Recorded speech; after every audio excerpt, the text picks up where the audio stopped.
All right, so you guys need this piece of paper out.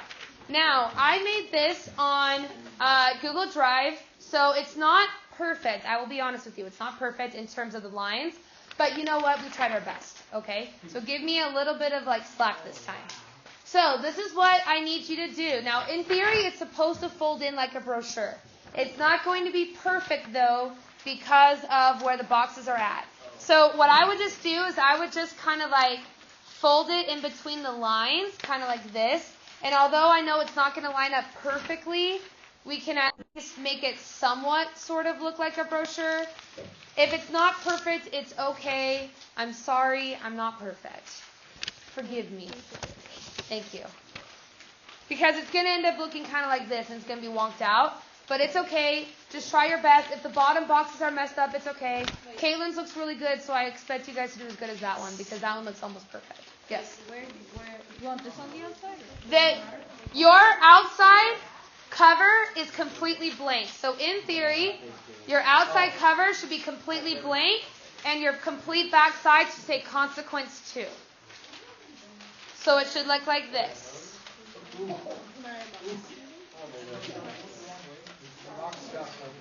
What's wrong? Wait, do you know how to make brochures? You're close. You just need the right, yep, so you just fold that one in. The front side is completely blank. So your front side is, yes. No, consequence is on the exact back. So that's how you know if you folded it right. I was trying to make this easy for everyone, and I'm not sure if it worked. I know, I'm sorry. Next time I will fix it. Yes. Okay, all right, listen. Okay, listen as you get off your cell phones. Okay, great. All right, so let me explain what we're going to do. Do you remember back in the day when we did our Funtivity books? We are going to do it today, but now we're taking it up a level. So before, we were just doing basic Funtivity. We're taking it next level now, okay? So let me explain what we have in this little fun book, okay? So if you see in the inside, so open up to your inside, you will see at the top an essay question, as if you were doing an LEQ. We are going to be answering this LEQ question using memes, Instagram posts, whatever you want. So we're basically going to be answering an essay, but visually this time. So I'm hoping this will kind of help you to see how I expect you guys to formulate essays, but with fun. Sound good? So the first thing that we need to do, though, is on the very front, as you've learned before, you have to have a cover. Because if it doesn't have a cover, it's boring. Okay? Now, what I want you to do is I want you to put your name on it. Okay? And then, for the next 2 minutes, you can decorate this however you want for this front cover. So whatever you're passionate about, whatever you enjoy doing, you can decorate it. Okay? Take 2 minutes to decorate your front cover, so it's fun. That's okay. Whatever you want to do. There's colors over here. You're going to need at least one color per page. So if you want to come and grab your favorite colors, and you can just keep them at your desk, that's nifty too. Yes? No, it can literally relate to anything. Somebody yesterday did a manta ray. It's like a giant stingray, but giant. Yeah, you're being recorded. Do you know what a stingray is? Yeah. Imagine a giant stingray. That's okay. You can decorate it World War I too. That's up to you. If you need to use a cell phone to look up pictures, you can. However, that's different than texting and Snapchat.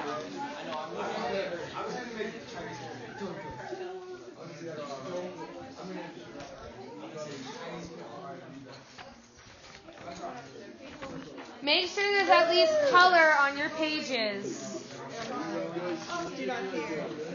Perfect.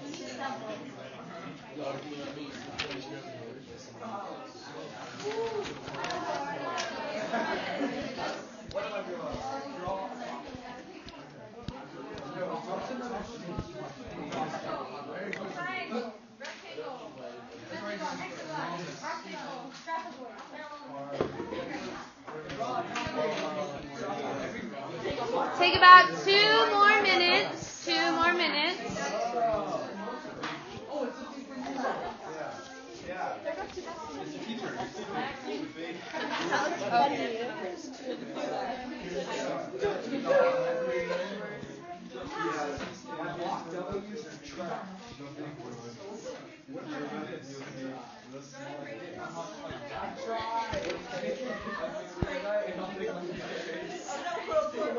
Take about 1 more minute. Should have at least something on there. Something to show me that you're like alive and in class today. Well, that desk cares about you, so that's not nice.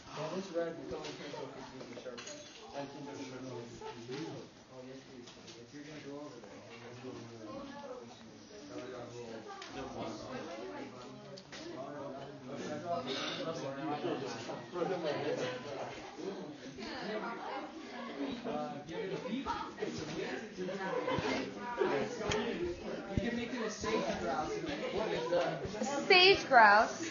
When I was in high school, I took wildlife class, and one of our field trips that we went to is we went and watched sage grouse in a field 2 hours away. So it was actually like 4 hours away. So we drove in a bus 4 hours away, and we sat there and we observed sage grouse. And that's what we did. I was hunting for sage grouse, and I blew one legs off, but it flew away. With no legs. And the dog didn't that's find concerning. It was really sad. I was going to eat it. Hey, Tim, just let you know, there's also an electric one if you don't want to do it old school.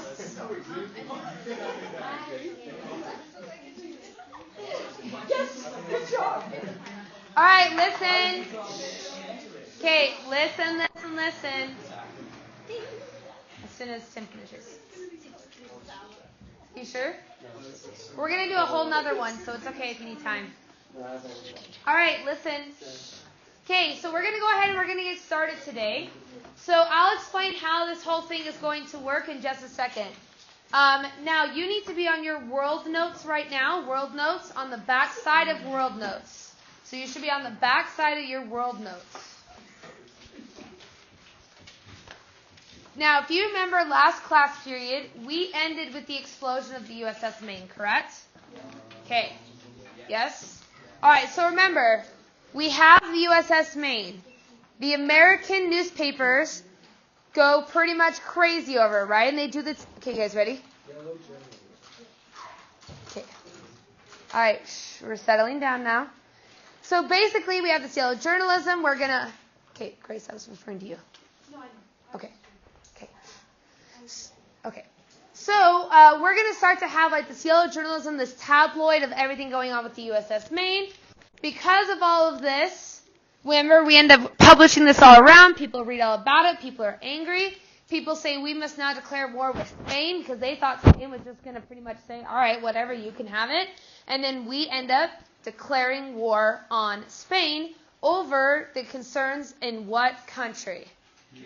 Cuba, right? So we're all going to have this whole thing in concerns about Cuba. So, events of the Spanish-American War. I'm going to give you a little bit of a brief overview of what you need to know for the Spanish-American War. So first off, we have this guy, Commodore George Dewey. Now, if you know about the word Commodore, which we have talked about before, what branch of the military does that concern? The Navy. Remember Vanderbilt, right? So he is going to be in charge of the Navy. Do you guys remember that term, Great White Fleet? That's what that's in reference to, right? So we're bringing this in, and we're going to expand the Navy. And so we're going to use that Navy, and we are going to attack in our first battle of the Spanish-American War. Now, looking at this map, Spain is over here. Cuba is over here. Where do you think would be a great place to fight if you're going to fight over Cuba? In the ocean, where? Like the Caribbean? Okay, so over here. Anybody else have any other ideas? No? Mexico? Okay, so staying in this area. So we are going to fight Spain for Cuba in the Philippines. So we come all the way over to the Philippines, and we're going to fight them in the Philippines. Now, why do we do this? The Philippines were a Spanish colony, but Spain didn't really care about them. They were just kind of there. They didn't really interact with them very much, and they felt this would be an easy victory for the United States. So we're going to attack in the Philippines, and it's called the Battle of Manila Bay. That's like one of our very first big naval attacks that we do into a foreign country. And we win easily. And George Dewey ends up becoming massively famous. By the way, this is not the Dewey Decimal. This is not the Dewey guy that we talked about before. This is also not the Dewey Raids. Yeah, this is not Dewey's apparently. But regardless, though, is that this makes him a hero, and people in the Philippines love George Dewey. In fact, they have like national holidays surrounding him as one of the liberators of the Philippines. So we end up liberating the Philippines, and we become what's called a protectorate. Is this idea of protecting another nation. And so what it looks like is this. So this is the American impact of imperialism. We start over in Puerto Rico and Cuba. We extend all the way, almost 3,000 miles, over into the Philippines, right? America is basically taking over half of the world. Now, when we look at this, though, is this a bad thing? Do we actually have to have an impact in the Philippines? The Philippines are 2,000 miles away. Why are we even there? It's sort of like how some people now say, why are we so concerned about North Korea? It's 2,000 miles away. Or why are we going into Iraq about their democracy? It's nothing to do with us. And so we begin to have people have more concerns with the Philippines. Now what ends up happening is that the Philippines are not yet liberated. So we end up sending $20 million to the insurgency in the Philippines to overthrow their national government. And it works. What happens is that we take this guy, this is the guy that's the head of the rebel army, and we're going to pay him, and he overthrows the government in the Philippines, and the Philippines are free. Awesome, right? Well, here's the problem. This guy wasn't exactly a good guy. You see, he basically decided, along with the American generals, that, do you guys remember those concentration camps in Cuba? Well, we take all of the leaders of the Spanish in the Philippines, and we... Okay. So we end up putting all of the Spanish into concentration camps. So this was... Should I? That's the worst thing I've ever heard. See if they're still there. Hey, will you guys be a little bit quieter and not bang on my door, please? Thank you. Hey, but there wasn't just one of them. There's like 25 out there. They can gang up on me and overthrow me. I can't. Okay. All right, it's okay. They're signing. Should they? Oh, send the robot. Just walk out with it. That'd be funny. What? Fun. I'm listening to Lucy. Just a quick question. Was Yes. it Battle Manila? What was the battle? Battle of Manila Bay. And Manila is easy because Manila is the capital of the Philippines. Yeah. When did they open up Japan from their whole isolation? Okay. Anyways, so we're going to take all of the Spanish and put them into concentration camps. So basically, we and the Philippines begin doing exactly what we were angry at the Spanish for and doing in Cuba. In fact, they took a lot of the Spanish leaders and they executed them publicly in the Philippines. So America's starting to feel like maybe we shouldn't have made this decision and maybe we shouldn't have helped this guy out. And so we basically overthrow the guy that we funded to overthrow his government, and we put a guy called Arthur MacArthur in as the leader of the Philippines. Now, General Arthur MacArthur, if you've ever, has anybody been to the Philippines? Okay, if and when, I'm sure you will, go to the Philippines, you will land into an international airport, which is called MacArthur Airport. MacArthur Airport is named after this guy and his son, Douglas MacArthur, who runs the Korean War. So the two of them, his birthday is actually, or the liberation of when he came in, I believe it's not his birthday, is actually a national holiday in the Philippines. Arthur MacArthur ends up becoming really a saving grace of the Philippines. He helps them rebuild, and he helps them be very, very successful. And people absolutely love him in the Philippines. So if you ever go to the Philippines, just run around singing like Arthur MacArthur, and everyone's gonna be like, "Yay, America!" But probably not, but it could happen. All right, now we're done with the Philippines. So now we're going to actually go to war in Cuba. So now we're going to move over into the Caribbean, but we have some problems. You see, we were really unprepared for a war in Cuba. For example, has anybody been to the Caribbean before? Yes. Okay, is it hot or cold? It's hot.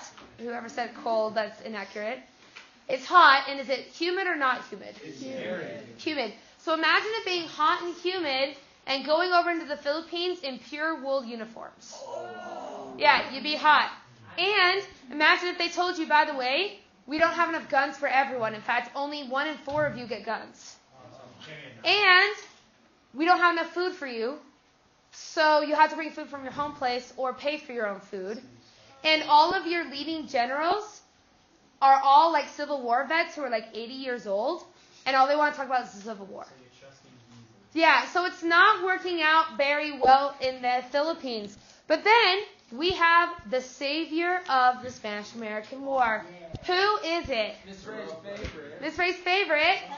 Teddy Roosevelt. So Teddy Roosevelt, by the way, this is before he was the president, before he was the governor.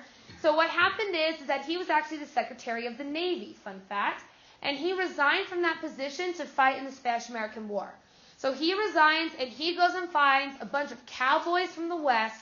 Remember, he was big outdoorsy. He finds all the cowboys in the West, and they are going to win in the Philippines. And they call them the Rough Riders, which is a term I would underline because it's a super easy term to be able to remember, is the Rough Riders.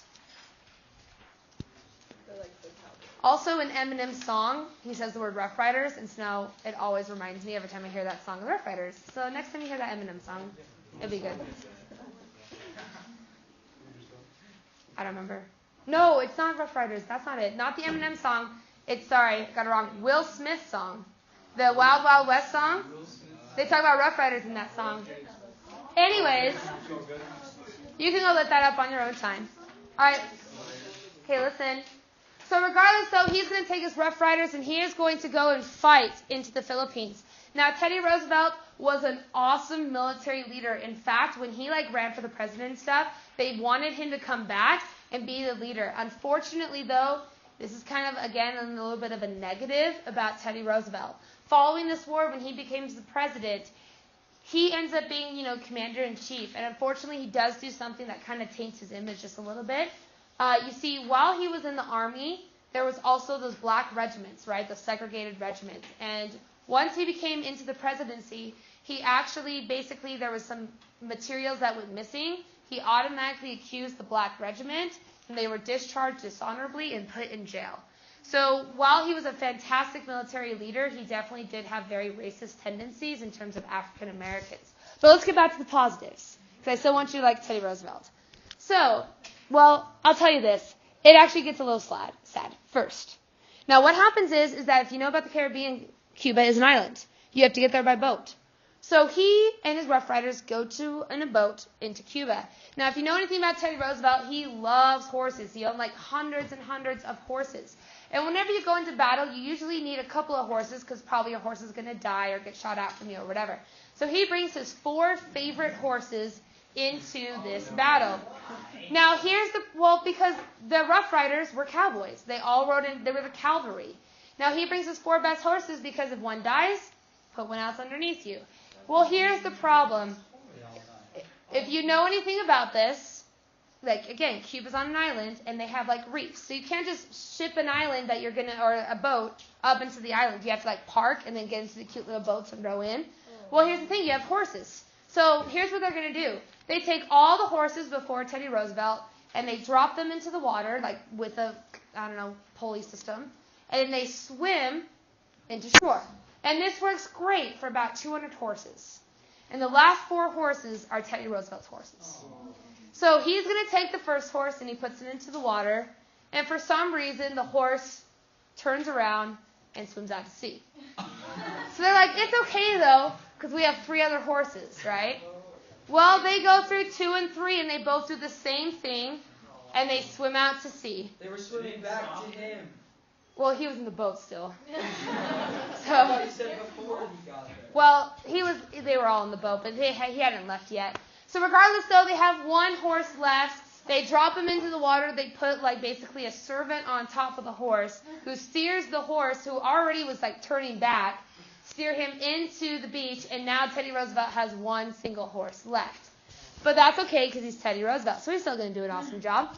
So he begins to do what is called the Rough Riders, and it's called the Battle of San Juan Hill. This makes him famous. So Teddy Roosevelt, San Juan Hill, That's really what makes him a famous household name. So here's what he is going to do. So in this Battle of San Juan Hill, it's a hill. Shocking, right? Here's the thing, though. If you know anything about hills, if you have a bunch of people with guns at the top of a hill and you're running up the hill, you don't have a very good advantage. In fact, you're probably going to die. So what happened is that all these people are shooting down. Teddy Roosevelt, who usually is a general, you like sit in the back and watch your people die. He runs to the front with his horse, and they charge up the hill with swords and with guns, and they take over the Battle of San Juan, or the San Juan Hill, which has them win the battle. And this makes him absolutely famous. In fact, they ran like comic books up until the 30s about him. They have, you can actually, I saw online, you can buy soup cans that had the Rough Riders around it. I mean, he was like the celebrity of this time period because of this battle. And so what ends up happening is after this battle, we have one final battle, which is the Battle of Santiago de Cuba. Again, you can see it's a naval battle, Great White Fleet, and we end up winning the Spanish-American War. Okay? And by the way, our treaty, the Treaty of Paris, which seems to be like 70 of them in American history. Okay, here's what you are going to do. Oh, one more. Forgot. Now, effects of the Spanish-American War. Things that you need to know about this is you just need to know this was our major imperialistic attempt, especially with war. And then I would star this last one right here, the creation of the Anti-Imperialist League, because that's the one that seems to come up the most. And then I would add one more in here that I did not put in, but I would add colonies. We gained colonies, several colonies in fact. Now, when we talk about how this impacts us today, we ended up gaining several colonies that you can see in all of these like little colors. These are all the colonies that we gained or gained right after the Spanish-American War. Now, in particular, the ones that we care about the most tends to be Puerto Rico and Cuba. Puerto Rico is the one that came immediately after Cuba. Why we were able to get this is because we passed an act called the Forsaker Act. Basically, this said that as a term of ending the war, Cuba is no longer under a military rule, and instead, it's going to be under what is called a protectorate, and you will need to know that term. Protectorate, put it in a box, star it, whatever you need to know. It's a great term to use. A protectorate sounds exactly like what it sounds like. It's protector. It's that giant winged bird of like, come under me, and I will protect you, and everything will be okay. That's the idea of the protectorate. So Puerto Rico becomes one of our colonies, which you can see from here. They have the exact same rights and privileges as an American citizen. They get an American passport. They pay taxes. The only thing that they cannot do is they cannot vote in federal elections. So that tends to be one that comes up. Now, every 4 years, they vote whether or not Puerto Rico wants to become a state. Every single year, they vote no. Last year was the closest they've ever come. It was about 55 no, 45 yeses, which is the closest that they've ever come to being an American state. But one day, if they vote, we might have another American state. Well, we used to have a lot less. Okay. Lucy, did you have a question? Okay. Hold on. Sure? Okay, Ethan. Didn't we also change the Monroe Doctrine a little bit after this? Okay, you're pulling the Luke right now. Wait a few minutes, and then we will talk. Sound good? It will all come to pass, I promise. But yes, very good. You're smart. So, going into... Actually, we're going to skip this one out. Now, reasons against. Now, if you notice at the top, remember how I said we were going to skip like 2 and then we were going to come back to it? This is us coming back to it. So, reasons against U.S. imperialism. This is all stuff that we have talked about before. The biggest thing is really, are we morally justified in being imperialistic? Do we have a right to go to Hawaii and say, you are now a part of our United States without a vote? Are we allowed to go to the Philippines and say, you are now part of America without asking the people? It's really one of those things as, do we morally have an obligation to be where we're at right now? The same thing came in the Iraqi war. People said, okay, we defeated it. We defeated the people that caused September 11th. Why aren't we leaving? That's the idea here. Do we actually need to be in these places? And the big one that comes from this is the Anti-Imperialist League. I would put next to this sourcing. A lot of sources for stimulus-based multiple choice during this time period come from statements of the Anti-Imperialist League. This is the idea of basically they're the forerunners that say, why are we here? They are pretty much the progressives of why are we being imperialistic. Sound good? Where is that? It's on the front underneath. Right here. You highlighted it. Oh, good. Thank you. Yep. Not a problem. Okay. So, we are going to do now our funtivity activities. That makes sense. So, let's remind ourselves how you do this. So, if you will do me a favor and pop open your brochure to the far left. Now, we are using this, remember, this essay topic is on World War I. So, we are now doing our historical context, okay? So, in our historical context for a World War I essay, imperialism is a type 1 historical context, okay? It is a what happened before to cause the now. So, what I want us to do is at the bottom in this square, okay? This is what I want you to do. You're going to write 2 sentences as if you were writing an essay for historical context. So, for instance, before or prior to World War I, or World War I can be contextualized via the Spanish-American War. Or in the context of World War I, the Spanish-American War occurred as an example of imperialism or something along those lines. So your first sentence is your introductory of how you would write this as a type 1. Think of things like, prior to World War I, the Spanish-American War occurred as an example of imperialism, or something along those lines. So that's sentence 1. Sentence 2 is exactly like how we talked about before, is the definition, right? What was the Spanish-American War? You're basically pretending that you are writing an essay, but in this little box. So I expect 2 sentences. If you need to run below the box, that's okay. Think first sentence, how would you introduce your contextualization? And second, what would you define it as? So that's what your first 2 tasks are. Remember, you can use anything about the Spanish-American War. Technically, you could do it too if you didn't want to do Spanish-American. You could do yellow journalism. You could do an increase in imperialism, the Anti-Imperialist League. Any of those will work. Anything that you can contextualize that happened prior to World War I. Because even though we don't know World War I yet, we can at least know it was a worldwide thing, right? Imperialism leads directly into World War I. And we'll talk about that today as well. Once you have done your paragraph, is now time for your funtivity on the left side. So remember, these are all the ones that you can possibly do. Most people do a drawing. It seems to be the most popular. But you can do tweets. You can do anything like that. I'm trying to think. One that was really creative done today. I can't remember what it was. Anyways, so you can do anything that you want into this far left to describe what it is. Oh, I remember now.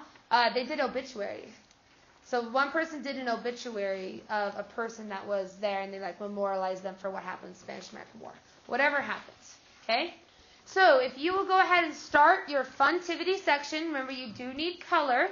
These are all of the options that you can possibly do. Yeah, Madeline. So just in the essay with imperialism and populism, did you say to always describe it and not treat it like common knowledge? Yes. Yeah, literally everything that you say, you should assume that your reader has never taken a history class and has no idea what they're talking about. That's why when I read your essays, and it's like one example of a cause of civil war was intense racism for African Americans, and you're like, racism is this. And I'm okay with that almost to a certain point, because when you get to here, you just got to assume that they don't know anything. What year was Spanish-American War? No, Battle of San Juan. So I guess that was. Pretty sure it was 1899. Because Spanish-American War was 1898 to 1900. And so I'm going to assume it was... I got to put a time tag for snap stories. Oh, okay. All right, so you guys can go ahead and get started on that section. You have about 3 to 4 minutes to do it. Now, I know that you guys have not been in my class before. So you haven't done this before. I think you've got it figured out. You think you got it figured out? Because like here's what it ends up looking like is people do like this was industrialization that they did. So they did the factory or something along those lines. You can choose any of those options that you want to do. It's whatever you like the best. Oh my goodness. Which I'm fine with as long as you don't keep like doing it.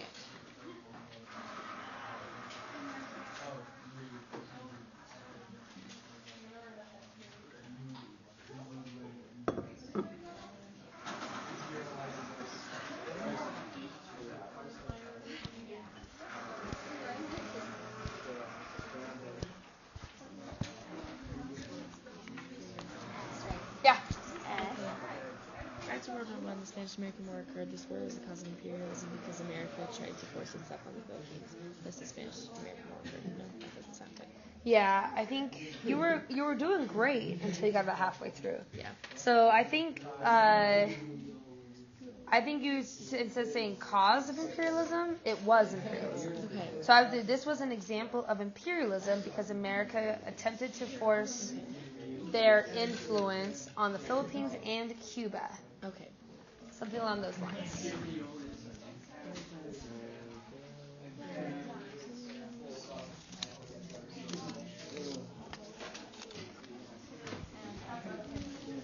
So you should be creating right now. Creating. Excited to see your creativity.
Take about 2 more minutes.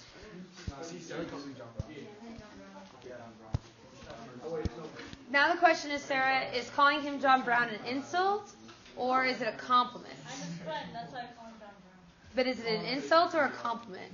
It's a compliment because that's his name. It's neither, it's his name.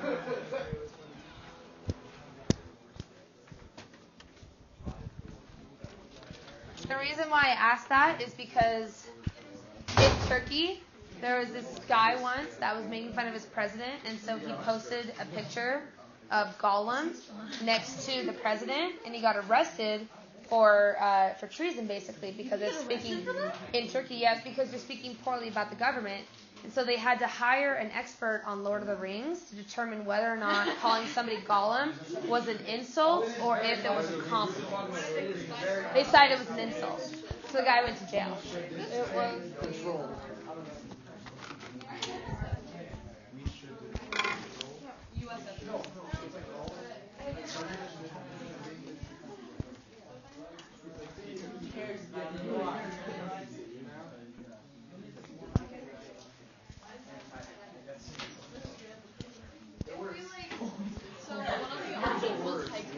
Yes. All you have to do is make a nice little border to add color.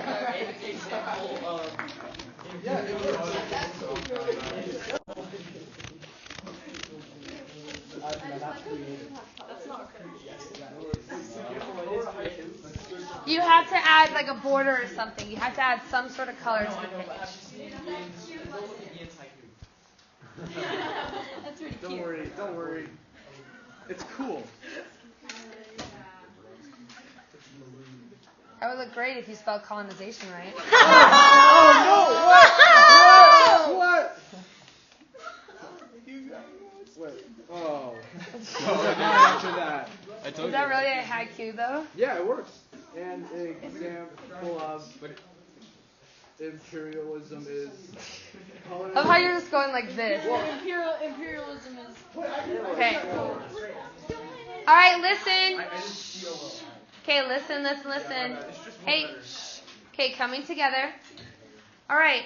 Next one that we're going to do as we're going to continue along. So we're going to be going through. We're going to be going through really quickly a couple more examples that you may end up seeing on the AP exam. That are examples of other ways that we were also imperialistic or had an impact on foreign policy before we get to World War I. So, for example, let's start with the Panama Canal. Now, you will see something, I believe it's on this one, that is wrong on this. Yes, you will notice that what's underneath Panama Canal, it has nothing to do with what's on the board right now. So what you need to do is cross off. If it helps, it's only happened one other time in this class before, so that's good. So cross off what's underneath, and what I want you to write is TR, as in Teddy Roosevelt. So Teddy Roosevelt. Trade. Teddy Roosevelt and trade. Is me okay? Is it different bullets or the same bullet? It doesn't matter. You can make them different. You can put them comma. That's totally up to you.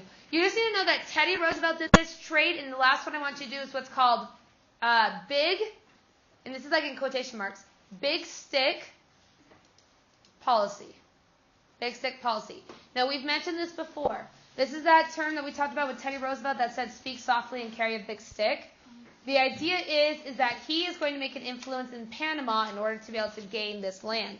Now, before we had the Panama Canal, if you wanted to trade, you had to go all the way down at the bottom and all the way back up. It takes about 9 months to fully make it around and trade. So your cost for products rapidly rises.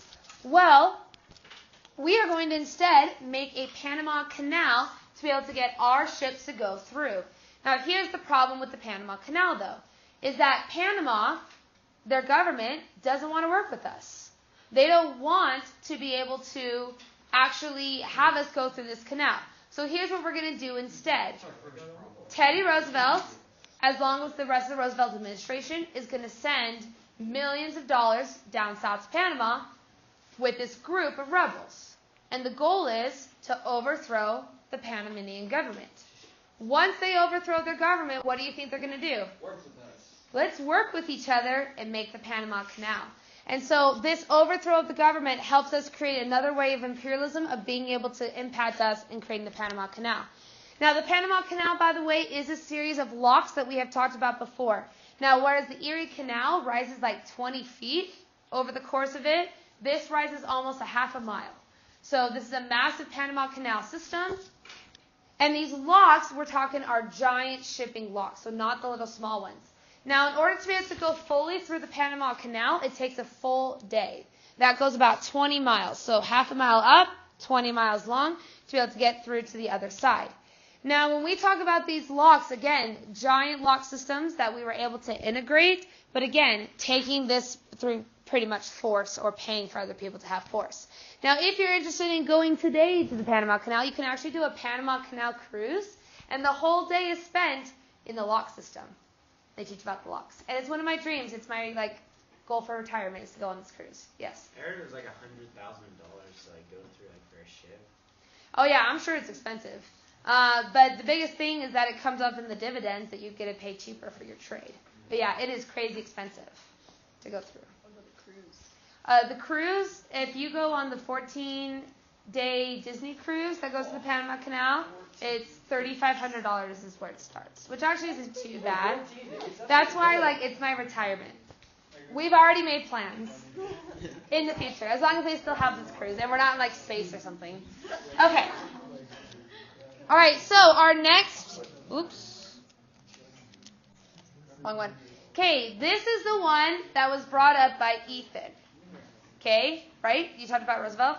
So let's talk about why Roosevelt was able to do what he did. This is a star term, okay? This is the idea of the Roosevelt Corollary. Now, why I want you to start it is I want you to put next to it H.C. Monroe Doctrine. This is historical context before of the Monroe Doctrine. Now, let me explain what happens. Remember the Monroe Doctrine, 1820.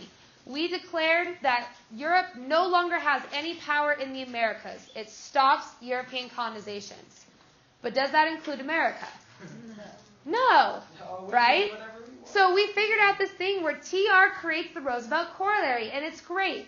He creates this document that says Europe may not be able to influence it, but officially now America can. So we basically write a law that says that we can now interact and have influence into Latin America, which is why we're able to do the Panama Canal. So without creating our own law system, this would have been illegal, but because we allow ourselves, and by the way, this is not just impacting then, this goes all the way up into the 80s with Nicaragua. So this is not just back then, but now we basically authorize that we can have an impact in Latin America. But, like, how do other countries allow us to do that? Does that make sense? Like, we're like, you guys can't come Force. Because We have more power and more money. And so the reality is that with a lot of these, I mean, what's Panama going to do? We funded the military like millions of dollars to be able to overthrow their government. We did the same thing a couple of years ago, just even now today. We had over in Colombia, we funded millions of dollars for the military to be able to stop drug trafficking through any means possible, which was through brute force and killing and all that stuff. Which is crazy because, like, that last thing that I talked about, we did not intend for the rest of the stuff to happen. It was originally just to fund the government and say, okay, stop the drug trafficking. yeah.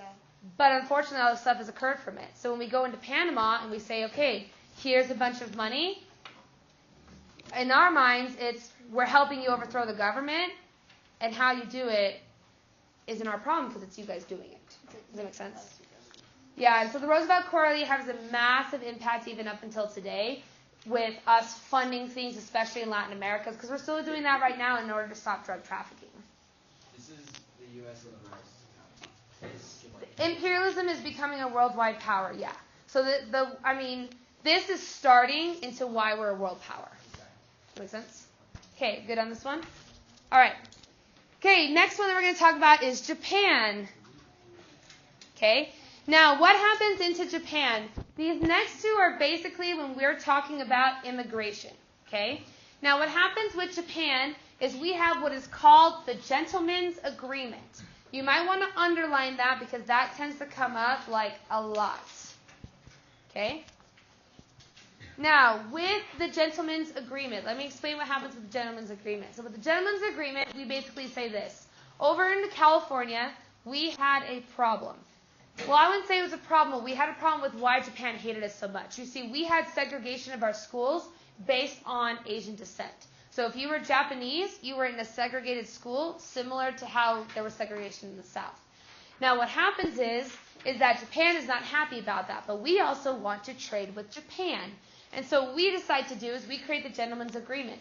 Basically what this says is we are not going to limit immigration from Japan if you open up your trade markets and we're now able to have open trade with each other. Now, how we do this as well is we bring the Great White Fleet right on the outside of Japan. We basically do this whole big show about how, like, look at our cool ships, and, like, we're friends now, and it was all the celebration.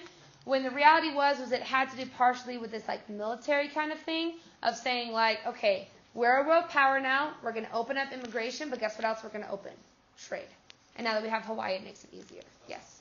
Wasn't it because Japan didn't have any of the technology? Like, they didn't even have guns. They still had, like, the samurai and everything like that with swords and, like, all that, everything. And so that was why we were able to do that, because it was like, we're going to shoot. I think one of the big things of why Japan agreed to it, because this is the idea, let me explain why. So when we talk about even just the term gentleman's agreement, we talk about those like really fancy pictures where people grasp hands and they shake each other and they smile into the camera, when the reality is they absolutely despise each other, right? It's a publicity stunt. And so I think, in my opinion, I think you're right. I think a lot of this was Japan agreed to this because Japan felt like if America hadn't stopped, what wouldn't stop them from keeping going into Japan? We'd already taken over a lot of the Pacific. Why not just take one step more and take Japan? So I think that was part of it too. And wasn't this the reason that they joined with Germany in World War II as well? Because this is also starting into they were contextualization still, of World War II. super bitter about how we Yes. We see in World War II, Japan changes a lot, starting, I believe it's year 1890, which begins its lead up into World War II. And we'll go through all of that in terms of militarism and why they did that. But does that answer your original question when you said about the Japan thing? Yeah. You just said, like, we agreed to open up immigration. Why doesn't it say agreement to limit immigration? I might have put this on here. What I mean by... Okay, so what happened before, a part of the reason why I should say this open immigration, I should say open immigration talks. So what I should say is what we basically agreed to is we made an agreement on our immigration. So what we basically said is we're going to allow immigrants to come in, but when I say limit, what I mean is it's not going to be free immigration. Basically what we're going to say is that if it comes into a circumstance where our people in California are going to feel like we are threatening their jobs, then we have the ability to cut it off. So it's almost like an open valve that also allows you to close it off of when you need it. Yeah. Do you mean like allow limited immigration? Because when you say limit immigration, it just sounds like we're cutting it off. If you want to say allow limited immigration, I would say that, sure. So if you want to change that to allowing limited immigration, they still allowed immigrants in. They didn't completely block off Japan. I think it was more of they were controlling it now, but they did it so that Japan wouldn't get angry. So it's almost like, yes, we're going to open up the doors to Japanese people coming into America, but at the same time, we're able to shut the floodgates whenever we need to. We have a loophole now so that if we need to limit immigration, which we do when we get into World War II, now we have an excuse. Is this only applying to Japan? Or? This exact agreement is Japan. Yeah, we're about to get into China. It's like ruling by fear. That's what happens, though, when you become a world power, is a lot of this does have to do with the idea of power. Who has the most power, who has the most military, and who has the most We just money. like threaten them and we're like, if you don't. Well, why do you think World War I happens 14 years later? Yeah. And we'll get to that. Okay. All right, now next one that we're going to talk about is China. Now, when we do China, if you, by the way, in AP World learned about any of this, you can bring all of this into your class, okay? So what happens is you have what's called the Boxer Rebellion, where basically the Chinese peasants overthrew their government. Now, following the Boxer Rebellion, this leads to a perfect opportunity for us. We see this as they're a brand new government system. They're not completely in control. America has the ability now to be able to help manipulate or malleate this country in order to help our benefits. Now, while we're excited for this rebellion to come out, it also opens up an opportunity for us to trade. And this is what is called the open door policy, which is one that I would like star or underline. Open door policy seems to get talked about a lot, even though we're going to be talking about it only very briefly. But what happens basically with the open door policy is we have now completely opened up trade. Now, this is hugely beneficial to America. China has millions of people, and now we're able to start trading with them. It's part of the reason why when we get into World War II and Manchuria, which is a part of China, gets invaded, it's part of the reason we go to China's assistance. Is because we started with this open door policy of trade and interaction between China. When did Mao Zedong come into power? Great question. So that Mao Zedong is when this ends. So Mao Zedong comes into power, I believe, in 1965, 66. And he stays into power until 74-ish. And that basically is where we switch into a communist environment. Hey, Victor, you want to hear this? A communist government with Mao Zedong. By the way, if you want to connect Mao Zedong to today, which I guess would be great synthesis if we had it, but China's president so they have term limits now because they have a democratic public, even though it's very communistic and very censorship-driven. And the president just came out with a new bill that was signed into law that eliminates term limits. So what that means is that it now opens the opportunity for a dictatorship in China. And how you know that this is turning into a dictatorship is, if you don't know, they don't have Twitter or anything like that. They have what's called Wemo, which is their version of Twitter. It's 100% government run and censored, so if they don't like what you do, they take it off. And as of Sunday, the words dictator, the word totalitarian, dictatorship, those are all now banned words that you cannot use on their Twitter. Well, you know that like most of the Chinese people don't even know they're under communist rule. It's hard too because there's so many people. But yeah, so China's in a really weird spot right now. But I would say Mao Zedong, because we came to China's aid. It's part of the reason we went into World War II. And so we came to China's aid in that that's part of the reason Japan hated us, is because Japan invaded Manchuria. But yeah, I think that's pretty much when it ends, is Mao Zedong, is when we stopped the open door. But we still fulfill a lot of the open door right now because we have a lot of trade with China. I mean, why is half your stuff Chinese made? Yes. So when you say we completely opened up trade just to China, the U.S. just completely opened up. Yeah. So gentleman's agreement is to Japan. Open door policy is to China. Okay. Gotcha. Okay. Any questions on anything we've learned so far? All right. So we went a little bit over, but that's okay. We only have 2 minutes left in class, so there's pretty much no point in starting World War I yet. So we will start World War I next class. We will be playing a very fun game next class as well. So look forward to that. And the key terms are due next class period, yeah?